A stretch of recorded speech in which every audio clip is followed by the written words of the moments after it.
Ready when you are. Send me the first sentence. Emma Harrison. She was standing right in front of this big, fancy mirror in her bedroom, messing with this diamond necklace. It was sparkling like crazy under the chandelier, showing off all the money and status she was born into. Her mom, Claire Harrison, gave it to her for her 25th birthday, kind of a not-so-subtle reminder of what was expected of her. She let out a sigh, running her fingers over those cold gems, but you could tell she wasn't exactly thrilled. See, Emma's folks, Thomas and Claire Harrison, they were heirs to this huge empire that had been built up over generations, all on old money. Big shots, Their names were whispered in fancy circles, and everyone wanted them at their parties and business meetings. Everything about their life was planned out, from their friends to their investments, every single decision. And Emma? Well, she was like their final masterpiece, their way to make the perfect connection. Ever since she could understand what was going on, they drilled it into her head that love was way less important than keeping up the family name. The guy she ended up with wasn't supposed to be chosen with her heart, but based on how important his last name was. And for the Harrisons, only the richest, most powerful guys were good enough for their daughter. Your future has got to be set, Claire would tell her all the time, lightly touching her cheek with those perfectly manicured fingers. You're a Harrison, and that means something. Expectations? That was a word Emma had grown to truly hate. She'd met tons of these guys, all from powerful families, all talking about business deals instead of dreams, all seeing her as some kind of asset instead of a real person. And even with all the big proposals and promises of security, she just wasn't feeling it. Her heart just wasn't in it. See? That's because Emma had already fallen in love. And the guy she loved? He didn't have any money, no fancy title, and zero connections. It happened one of the few times she managed to escape her family's perfect little world. She always liked doing charity work, not because it looked good in the papers, but because it made her feel like a real person, away from all the high society bull stuff. So, one day, she talked her parents into letting her go to this food drive thing. It was at a community shelter in one of the poorer parts of town, a million miles away from the fancy parties and skyscrapers she was used to. Emma figured she'd just be another face in the crowd, another rich volunteer handing out bags of groceries. But then she saw him, Ethan. He was different than all the other guys. All those rich volunteers were just standing around posing for pictures or helping out from a distance. But Ethan was right in the middle of it, carrying heavy boxes, talking to people, and handing out food with this smile that seemed totally real. His sleeves were rolled up, showing off his strong arms. His hair was messed up and his shirt was a little sweaty, but he didn't seem to care one bit. He was just focused. How's that for a start? Let me know what you think. Ready for the next part. He was totally focused on the people, on helping out, and Emma just couldn't stop watching him. She saw him kneel down to talk to this older lady who was having trouble carrying her stuff. Instead of just handing her a bag and moving on, he actually took the time to chat with her, making her laugh. Emma was curious, so she got a little closer. Need some help with that? She asked. Her voice kind of surprised him. And when he turned around, she saw something different in his eyes. Unlike the guys she was used to, he didn't immediately try to impress her. He didn't check out her expensive clothes or even acknowledge who she was. Instead, he just smiled. You offering to help or just here to supervise? He joked, lifting a box like it was nothing. Emma blinked for a second, then laughed. I guess that depends. Do I look like someone who supervises? He raised an eyebrow. Honestly? Yeah. You look like you belong at a fancy party, not sweating it out at a food bank. Emma smirked. Looks can be deceiving. Ethan chuckled. All right, fancy party girl, let's see if that's true. He handed her a smaller box, and she surprised him by not complaining. She followed him to the distribution area, and for the next few hours, she worked right beside him, handing out supplies, talking to people, and feeling more alive than she had in years. As the day went on, they talked about everything and nothing. Emma found out that Ethan had been volunteering at shelters for years, organizing food drives and helping families that were struggling. He wasn't just some random guy. He was really involved in the community. And Ethan? He learned that Emma, even with her rich background, wasn't as shallow as he thought. She really cared. She wanted to help, not just for show, but because it was important to her. When the event wrapped up, she found herself hanging around.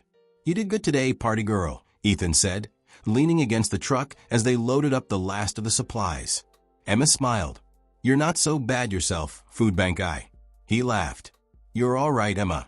Something about how he said her name gave her this weird warm feeling. It was different. It felt real.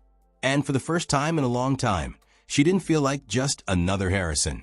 She felt like herself. What started out as just a random meeting quickly turned into something more. Emma found herself going back to the shelter, not just to volunteer, but to see him. They started spending more time together. Long talks over coffee, walks around the city, sneaking away to places her parents would never go. Ethan never asked her about her money, not once. He didn't care about her last name or her family's connections. When he looked at her, he saw her, not all the expectations that came with her life. And Emma?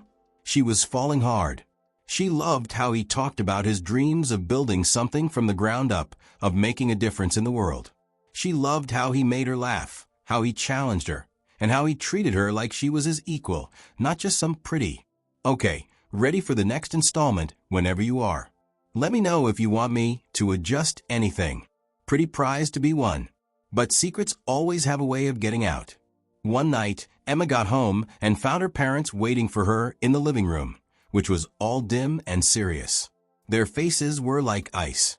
"We know," her dad said, and you could hear the disapproval dripping from his voice.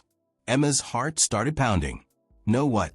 Claire stood up and straightened out her fancy silk dress. "About the poor guy you've been sneaking around with." Emma's stomach twisted into knots, and her dad's face got even harder. "Do you have any idea what this could do to our family's name?" Emma clenched her fists. "Ethan isn't just some poor guy. He's kind, he works hard, and he loves me." Her dad scoffed. "Love? You think love pays the bills? You think love buys respect in this world?" Emma's voice was shaky. "I don't care about money. I care about being happy." Thomas's eyes went dark. "Then you've got a choice to make, Emma. Us. Or him." Claire's voice was softer, but just as sharp. "If you walk out that door for him, you're no longer our daughter." Emma caught her breath. She looked at them, the two people who had shaped her whole life, and right then, they seemed like total strangers. Without saying another word, she turned around, went straight to her room. Emma sat on the edge of her bed, just staring at the suitcase she'd packed. Her heart was pounding, so hard she could hear it. She was really doing this. For days, she'd been going back and forth about it. Could she really walk away from the only life she'd ever known? Could she give up the security, the money, the privilege of being a Harrison? Her mom's voice kept replaying in her head. "You are a Harrison, and that comes with expectations." Her dad's words were even tougher. "You think love pays the bills? You think love buys respect?" But love had given her something they never could: freedom. She turned to look at her room one last time. The huge four-poster bed with the silk sheets, the chandelier shining down on the expensive furniture, the closet full of designer dresses, all the things that used to be her whole world. Now they meant nothing. She didn't belong there anymore. A soft knock at the door made her jump. She hurried over and peeked out. Her little brother, Jack, was standing there, his face all pale. "Are you really leaving?" he whispered. Emma swallowed hard and nodded. Jack hesitated, then stepped inside. "Dad's furious. He said if you walk out that door, you're dead to him." Emma winced, but she'd been expecting it. "I know." Jack ran his hand through his hair. "Look, I don't agree with them, okay? But Emma, are you sure about this? You have no idea what life is like without all this," he said, gesturing around the fancy room. Emma sighed. "I know exactly what it's like because I've lived it, at least when I'm with Ethan." Jack's face got serious. "Dad's not going to let this go." Emma zipped up her suitcase. "I'm not asking for permission." She gave him one last hug before stepping past him. With every step she, ready for the next section, stepped down the grand staircase, her heart pounding like crazy. At the bottom, her dad was standing there, waiting. Thomas Harrison's face was like a rock. Her mom was sitting next to him on the leather couch, all stiff, with her lips pressed together so tight they were white. "Going somewhere?" her dad asked, his voice all calm and scary. Emma lifted her chin. "Yeah." His eyes flicked down to the suitcase she was holding. "So, you're really choosing him over your family?"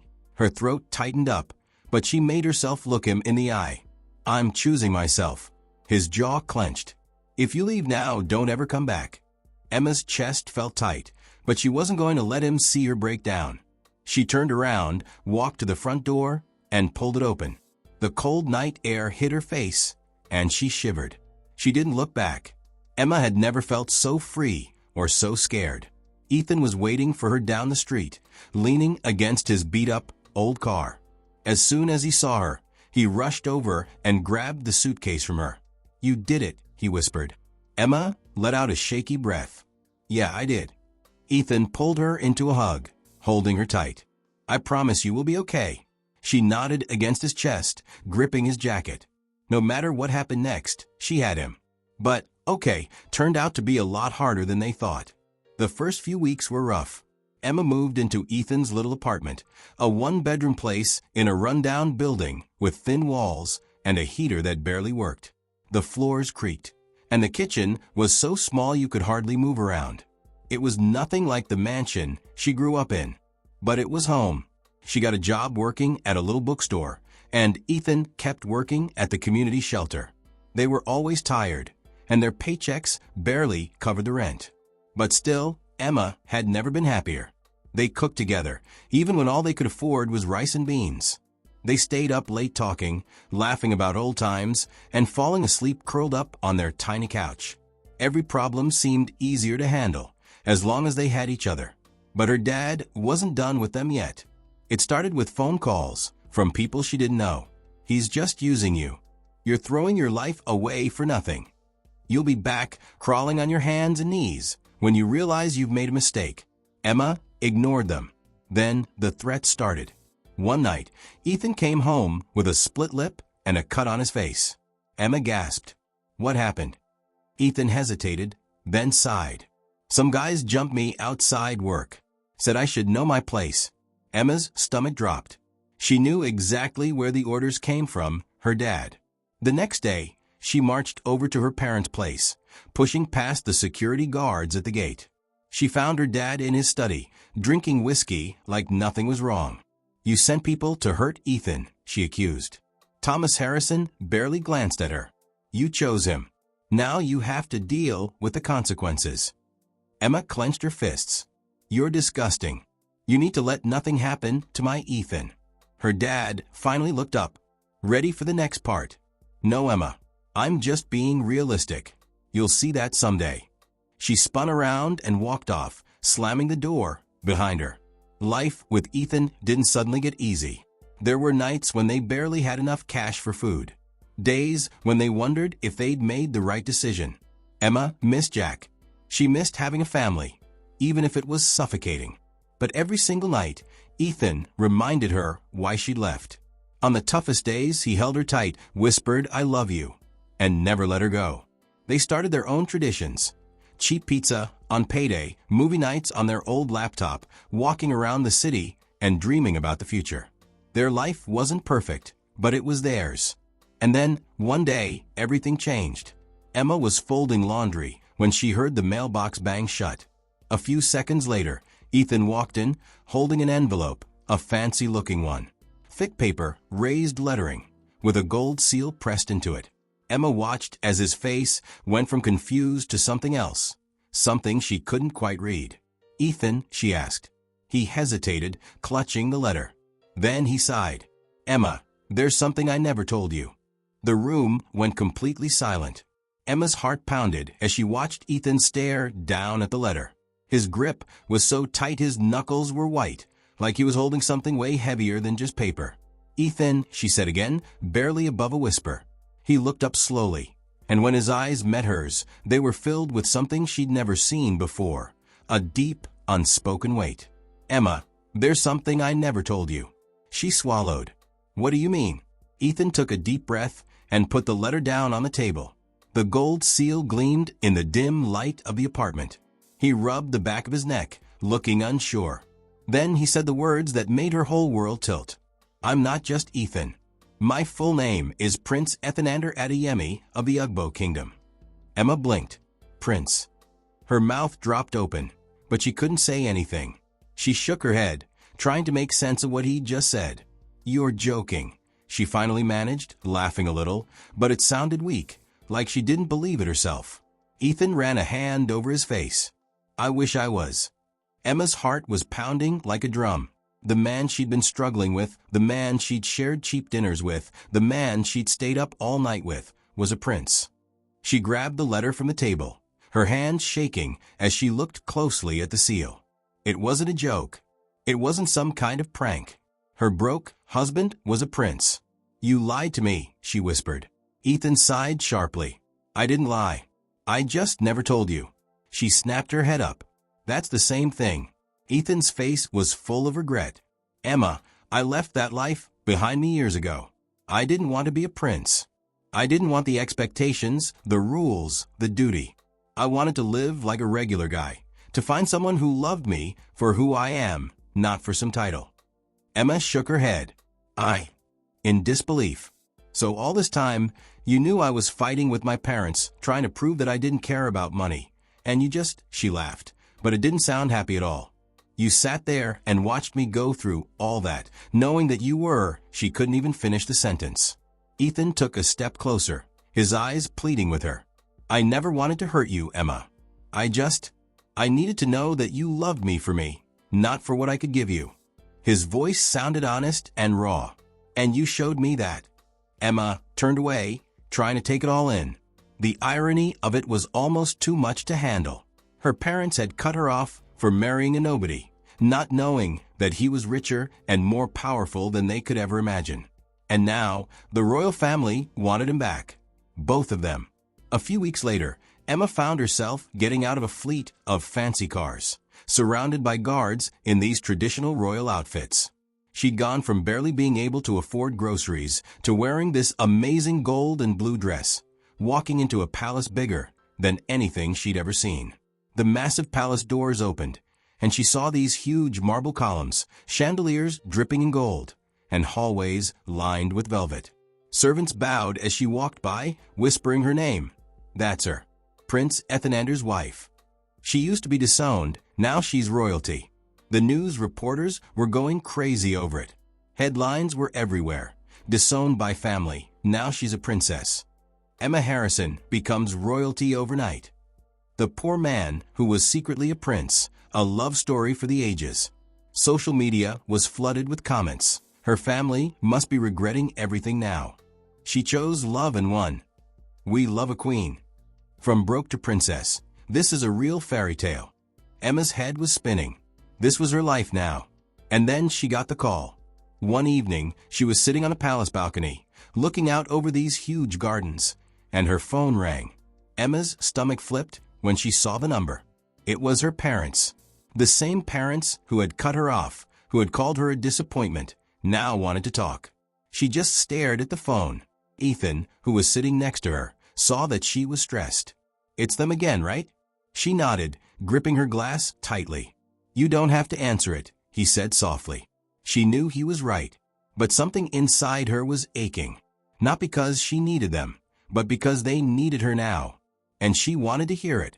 She wanted to hear them say the things they'd never had the guts to say before. She took a slow, deep breath and answered the phone. A sharp breath came from the other end. "Emma." It was her mom's voice, sounding soft and almost nervous. So different from how bossy she used to be. Emma didn't say anything. There was a pause, then her mom went on. "We've been trying to get in touch with you." Oh, she knew. "We saw the news," her dad broke in, his voice rough but not as cold as before. "About you. About Ethan." Emma clenched her jaw. Of course. It wasn't because they missed her. It was because of the power she had now. "You're a princess now. A princess of the Ugbo Kingdom," he said, like he still couldn't believe it. She scoffed. "So that's why you're calling?" "No," Claire said quickly. "Emma, she hesitated, her voice shaking a little. "We made a mistake." Emma's throat tightened up. "A mistake," she repeated. Her dad sighed. "We shouldn't have cut you off." We see that now. Emma's heart pounded as all kinds of feelings crashed into each other inside her. Anger, hurt, disbelief. Where was this realization when she was begging them to listen? When she was kicked out with nothing but a suitcase and a broken heart? She laughed, but it was bitter. You didn't see it when I was struggling. You didn't see it when I was crying myself to sleep in some tiny apartment, barely able to afford food. You didn't see it when I was desperate for you to just accept me a little bit. Her dad didn't say anything. It was so silent you could hear a pin drop. And now that the whole world sees me as royalty, suddenly you see it, she went on. Emma, her mom pleaded. Emma squeezed her eyes shut. This wasn't the happy ending she'd imagined. It wasn't the moment where they begged for forgiveness, and she felt whole again. It just hurt, because they were only there now. Not when she needed them. Not when she was lost. She let out a sharp breath and leaned back in her chair. Why are you really calling? There was a pause. We want to see you, Claire said quietly. Please. Emma's fingers trembled a little. She should say no.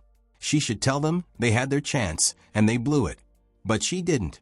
Instead, after a long, heavy silence, she whispered fine and hung up. When Thomas and Claire Harrison arrived at the palace, they looked completely different. The arrogance was gone. The sense of being better than everyone else was gone. For the first time in her life, Emma saw her dad struggle to find the right words. Emma, Claire whispered, forcing a smile. You look beautiful. Emma looked back at them, with all kinds of feelings swirling inside her. Where was this kindness when she needed it? When she was begging them to accept her choice? When she was crying and asking why their love came with so many rules? She crossed her arms. Why are you here? Her dad cleared his throat. We were wrong, Emma. We see that now. Emma tilted her head. You mean now that I'm royalty? Not just any royalty, but from one of the most powerful families in the country. Her voice was calm, but sharp. Her mom reached out for her hand. You're our daughter. We miss you. Emma gave a soft, joyless laugh. You miss me? She looked at Ethan, who had stood by her through everything. She thought about all those nights they'd struggled, the pain of being abandoned, the shame of being called a fool. And now they wanted her back. For years, she'd been trying to win their approval. But now, she didn't need it. Emma touched her hair and took a slow breath. She turned to a servant who was standing nearby. Please give my parents a tour of the palace. I'm sure they'll find it quite enlightening. Then, with one last look at them, she gave a small smile. Enjoy the tour.